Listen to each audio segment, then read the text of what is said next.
L'aventure de la presse yiddish. Une série de 15 émissions proposées par Henri Minzeles et présentée par Olivier Gulan. Réalisation technique Richard Hanou. Une série réalisée avec le concours de la Fondation Doron.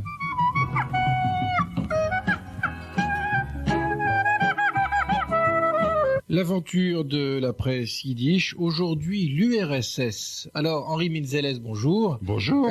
Quand on pense à l'URSS, on pense à une presse yiddish tout à fait idéologique, faite par des hommes de conviction, c'est le moins qu'on puisse dire. Oui, absolument. Il faut peut-être revenir un petit peu en arrière, c'est-à-dire qu'avant de parler de la presse, disons, judéo-soviétique, il faut peut-être parler aussi de la presse juive yiddish, avant l'arrivée, disons, des bolcheviks au pouvoir. Il ne faut pas oublier que existait déjà à Pétersbourg un journal qui s'appelait Der Freund, qui avait été créé en 1903, qui était de tendance sioniste.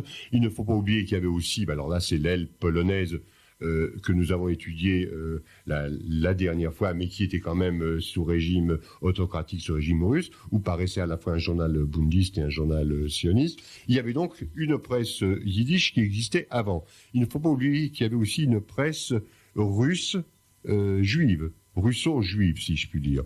Et il y avait enfin une presse néo-hébraïque, Amelitz, des journaux qui paraissaient à Odessa, ce qui montre, mais ça c'est un phénomène assez particulier à la Russie, il y avait le bilinguisme et même le trilinguisme chez les juifs, c'est-à-dire deux langues juives, ou une seule langue juive par exemple, et la langue du pays, c'est-à-dire le russe dans lequel se sont exprimés des journalistes juifs. Alors qu'en Pologne par exemple, les juifs parlaient presque uniquement le yiddish. Très peu le polonais. Je crois que Peretz était à peu près le seul écrivain qui s'exprimait très bien en polonais.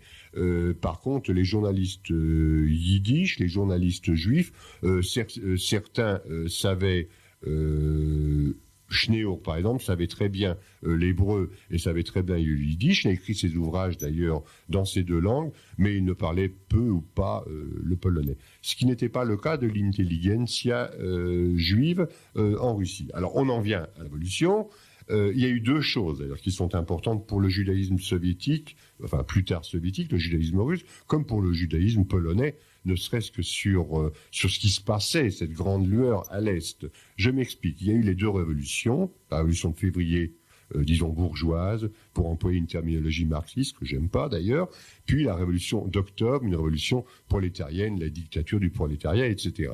Et puis il y a eu aussi la déclaration Balfour. La déclaration Balfour qui donnait la possibilité d'un foyer national juif, qui était une réussite éclatante du sionisme. Donc il y a eu ces deux événements, et ces deux événements ont une très grande importance sur les masses juives de Russie. Comme la Russie évoluait vers le bolchevisme, vers le communisme, un socialisme dans un seul pays, avec Lénine d'abord et Staline ensuite, les dirigeants juifs se sont aperçus qu'il fallait privilégier une seule langue. Et ça a été donc, et c'est ce que vous disiez très justement à l'instant, une raison donc purement idéologique.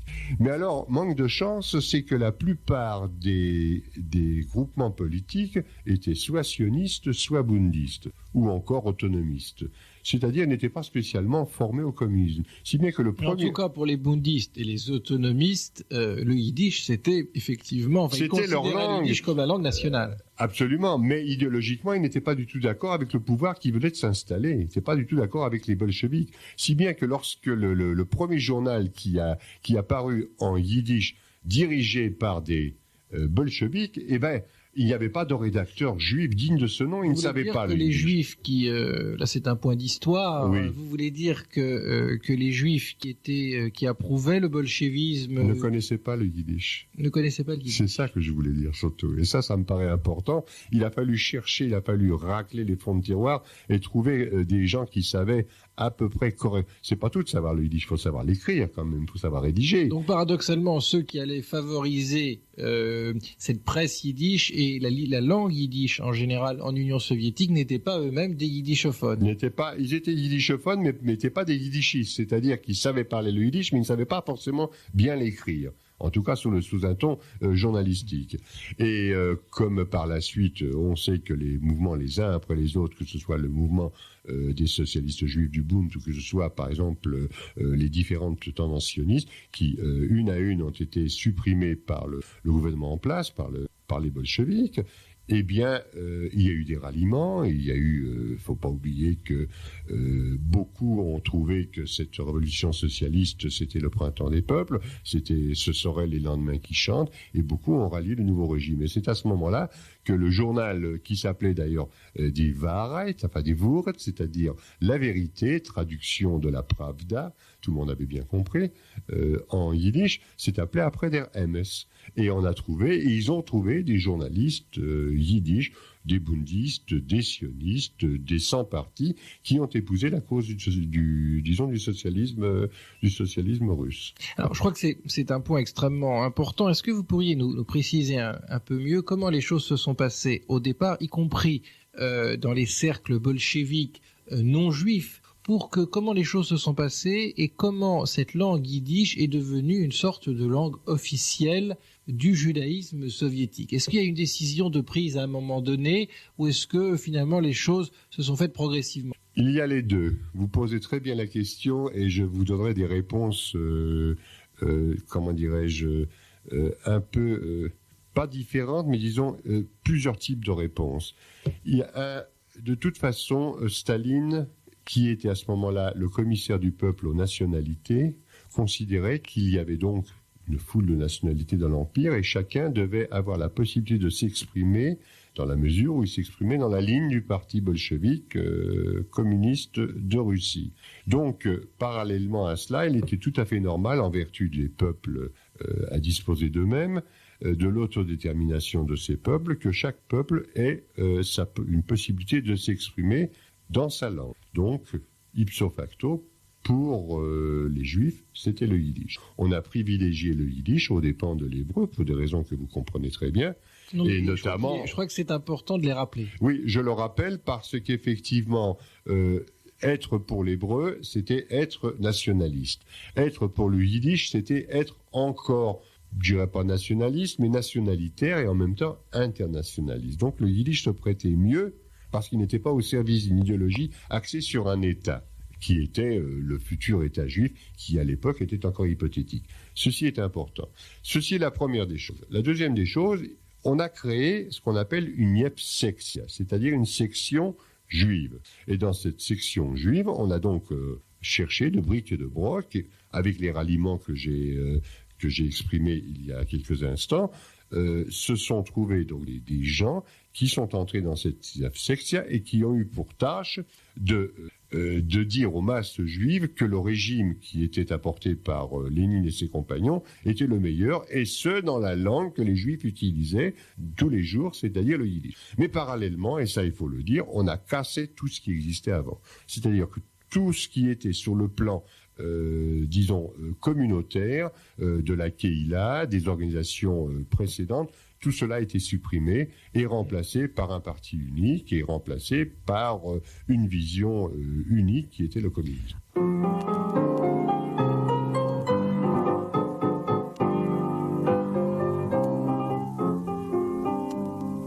Der Wein von teure Figendoje hat mir gestarkt im Wanderweg. Die Beise Schwert von Pein und Treue hat nicht vernichtet mein Vermerk, mein Volk, mein Gläuben und mein Blühen.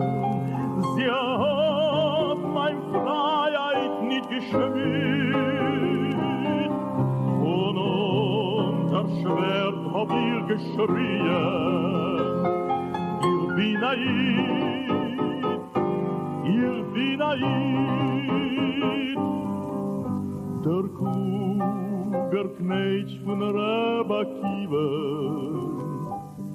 die Chochme von Jeschaias Wort, oben genährt mein Durst, mein Liebe, ohne sie mit der Hass von euch gefahren, der Schwung vom Akabeer Helm, war kommt bis Blut in meinem Sied, von alle Scheiters leg ich melden, ihr bin Aid, und ab zeptiken erst die Sonne, was gereiten vor im Scheu vor mir, wenn ich unter die Freiheit wohne, nach oben, nach es von Aschir, werde meine Weingärtner verpflanzen, ohne Fuhr mein Geure sein der Schmied, weil noch hat die Sonne im Skäber tanzen. Ihr bin Aid, ihr bin Aid, ihr bin Aid, ihr bin Aid.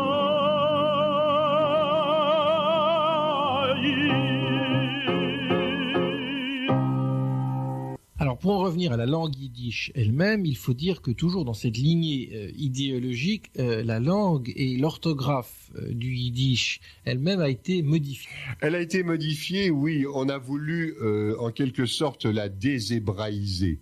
C'est-à-dire, on considérait que l'hébreu qui se trouvait dans le yiddish, et c'était d'ailleurs un non-sens, et des linguistes n'ont pas toujours marché dans ce type d'argumentation, on considérait qu'il y avait des mots hébreux qui étaient des mots plus ou moins réactionnaires ou hérités de la religion, et qu'il fallait mettre le holà sur cela.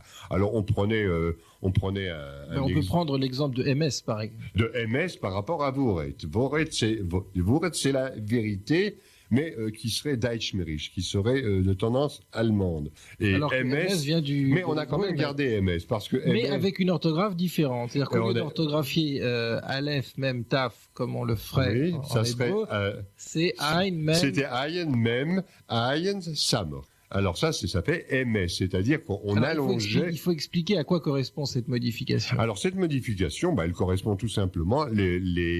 Si on gardait, l'hébreu, ça devenait à ce moment-là idéologiquement faux. Ça devenait à ce moment-là idéologiquement réactionnaire, contre-révolutionnaire. Donc il fallait absolument modifier l'orthographe elle-même. On a supprimé d'ailleurs le S final, le M final, et on a donc latinisé, si je puis dire, en caractère hébraïque, des termes qui étaient hébraïques. Alors il y a une querelle énorme entre le YIVO, par exemple, sur l'Institut scientifique juif qui est né à Vilno en 1925, qui étaient, eux, des puristes de la langue et qui n'ont pas voulu admettre, justement, cette manière de procéder parce que c'était anti-linguistique et que, d'autre part, c'était faux, même sur le plan idéologique. Alors, il y a eu des querelles terribles. Bon, en un mot, il faut rappeler que le yiddish a sa propre orthographe, a son propre système orthographique, mais que les mots hébreux sont écrits tels que.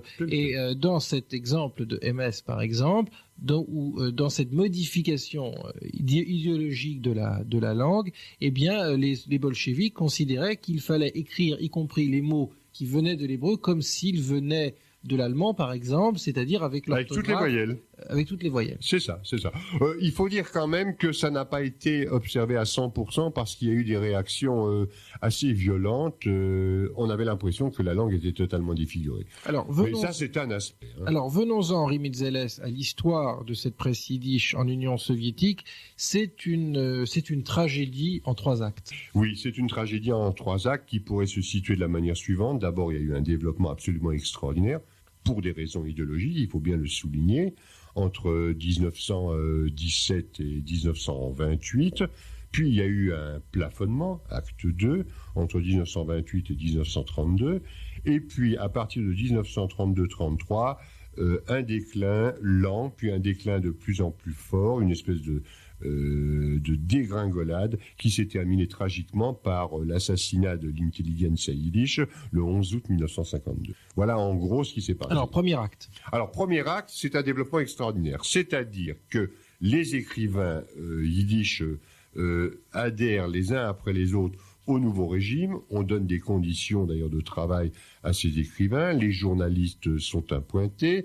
L'État subventionne largement. Il se monte des écoles, il se monte des instituts à Kiev, à Kharkov et à Moscou. Il ne faut pas oublier qu'il y a 3 millions de juifs qui vivent là-bas. C'est-à-dire qu'à Moscou, il y a 300 000 juifs. La zone de résidence n'existe plus. On peut circuler au début plus ou moins librement, après on ne pourra plus, mais pour d'autres raisons qui ne sont pas les raisons qui existaient du temps des tsars. Donc il y a les écoles qui se créent, les journaux qui prolifèrent, les instituts scientifiques, on étudie scientifiquement, historiquement l'origine du judaïsme russe, on s'intéresse sur le plan linguistique à tout ce qui se passe en Union soviétique et dans les autres pays. Mais cette presse n'est pas libre. Cette presse n'est pas libre. Ça, j'allais y venir, mais vous m'avez devancé. Cette presse n'est pas libre parce qu'elle doit obéir à certains canons idéologiques. Elle doit encenser le régime. Elle doit dire que tout ce qui s'est produit auparavant, c'était des produits du capitalisme, et tout ce qui se produit maintenant, c'est vraiment la liberté de l'homme dans un régime où il n'y a plus ces différenciations sociales, où il y a une justice.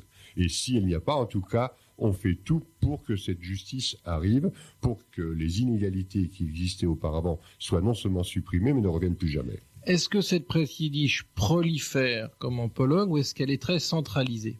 Elle prolifère comme en Pologne, mais elle est quand même basée sur un certain nombre de centres. C'est-à-dire qu'il y en a à Moscou, il y en a à Minsk, il y en a à Kharkov, il y en a à Kiev. Ce sont à Odessa, mais ça disparaît, Odessa. Enfin, disons qu'il y a 4 ou 5 centres principaux où paraissent des quotidiens d'ailleurs de très bonne tenue, dans lesquels participent un certain nombre d'écrivains soviétiques comme Markish, comme Bergelson, comme Itzik Pfeffer, comme Der Nister, comme Kulbach, qui sont des hommes vraiment de très haut niveau, des gens qui ont été nourris précisément par la religion, par la tradition, mais qui s'en sont séparés. Et par tous la suite. suivent la ligne du parti, ou est-ce qu'ils font semblant ?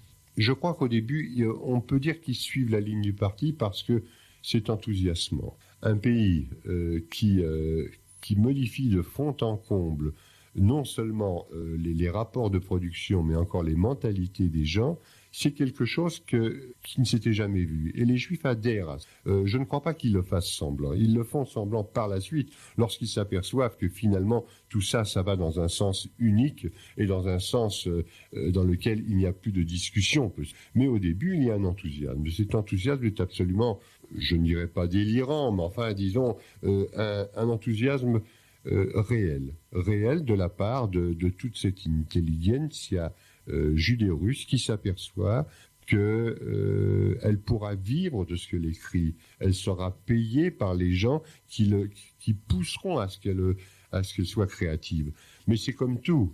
Peretz l'avait déjà dit au début du siècle. Il avait dit, lorsqu'une langue ou lorsqu'une création littéraire est au service d'une idéologie, ça risque de devenir un malheur. Ça risque de devenir un malheur parce qu'à ce moment-là, on ne peut plus dire ce qu'on pense réellement. On est obligé de dire ce qui se passe en haut, ce qui se dit en haut. Et à ce moment-là, on n'a plus son libre arbitre, mais on est tout simplement conditionné.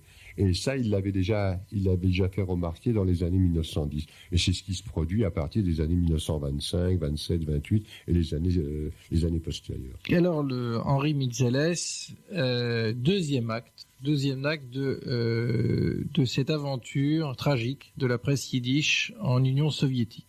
Le deuxième acte, c'est tout simplement, si on prend la date de naissance et la date de mort de ces journaux, on s'aperçoit que les journaux les uns après les autres disparaissent après 1930, après 1932. Pourquoi ? Parce qu'il y a une nouvelle ligne dans le Parti Alors là communiste. encore une fois, est-ce que c'est une volonté délibérée ou bien est-ce que qui a été décidé à un moment donné, ou est-ce que les choses se sont faites progressivement ? On ne peut pas raisonner tout à fait comme ça. On peut dire que c'est quelque chose de délibéré dans les sphères dans les hautes sphères du stalinisme, qui se répercute dans tous les peuples et qui se font d'une manière plus ou moins différente suivant qu'on a affaire à tel ou tel peuple. Je vais donner un exemple. On a demandé dans les années 30 d'observer la ligne du parti. À l'époque, c'était le réalisme socialiste. C'est-à-dire qu'on demandait par exemple aux Juifs de ne pas parler de la tradition avant la Révolution, de ne pas parler des problèmes religieux qui pouvaient agiter les masses juives, mais uniquement de montrer que le Juif de type nouveau était celui qui avait rejeté aux orties tout ce qu'il considérait, tout ce que les communistes considéraient comme obscurantiste, réactionnaire et tutti quanti. Alors il y a eu des réactions diverses. Il y a un homme comme Dernister qui préparait la famille Machberg, qui est l'histoire cyclique d'une famille ancrée sous les traditions. Il a dit mais c'est pas possible, moi je ne peux pas parler uniquement d'un type nouveau sans faire référence à ce qu'il y a eu avant. Donc il s'est rebellé contre ça. On lui a fait comprendre que si jamais il tenait absolument à en parler, il serait interdit. Il serait interdit et il risquait les pires avanies. Est-ce qu'il y avait une résistance ? Il a cessé d'écrire. Il y a une résistance. Par exemple, il y a, je ne sais pas si c'est Marquiche ou un autre écrivain qui s'est élevé contre le censeur, l'exécuteur des hautes œuvres de l'époque qui s'appelait Litvakov. Litvakov était un homme, un bon écrivain au demeurant, mais qui était dans la ligne générale du stalinisme. Il a dit c'est comme ça qu'il faut écrire et pas autrement. Donc il portait bien son nom. Il s'appelait Litvakov. Il avait un caractère lituanien. Non, il ne faut pas dire des choses comme ça. Moi j'adore mes Lituaniens. C'est pas de ça qu'il s'appelle. Bon, enfin bref. Et ce Litvakov, il y a eu un écrivain qui s'est élevé contre lui. Je crois que c'est Marquiche ou un autre qui a écrit une œuvre qui a paru d'ailleurs dans un journal et qui s'appelait Der Stinkvogel Molly. Alors Stinkvogel, c'est l'oiseau puant. Molly, c'est une contraction de Moshe Litvakov. Et ça a paru. Du jour au lendemain, le gars il s'est retrouvé complètement... Mais il avait quand même écrit qu'il y avait un oiseau puant. Donc parmi les Juifs, il y avait des résistants et puis des collaborateurs. Oui, alors il y a eu surtout des collaborateurs, parce qu'on leur a demandé d'ajuster leur cible sur l'idéologie dominante, au prix de contorsions incroyables. Certains ont accepté de faire le gros dos, d'autres ont accepté de ne pas écrire, et d'autres enfin se sont rébellés. De toute façon, les uns et les autres se sont retrouvés au goulag. Troisième acte, le goulag. Le troisième acte, c'est le goulag, c'est-à-dire qu'en fonction des querelles idéologiques qui n'en finissaient pas, et que petit à petit, Staline et ceux qui étaient autour de lui s'apercevaient que le yiddish, que ceux qui prenaient le yiddish étaient soit des petits bourgeois, soit des contre-révolutionnaires. Les uns après les autres, les titres ont disparu. Les uns après les autres, les écrivains ont disparu dans le goulag. Et le dernier acte, comme je l'ai dit tout à l'heure, s'est dénoué en 1952. La presse yiddish aux États-Unis, ce sera le thème de notre prochain entretien. Merci Henri Minzales.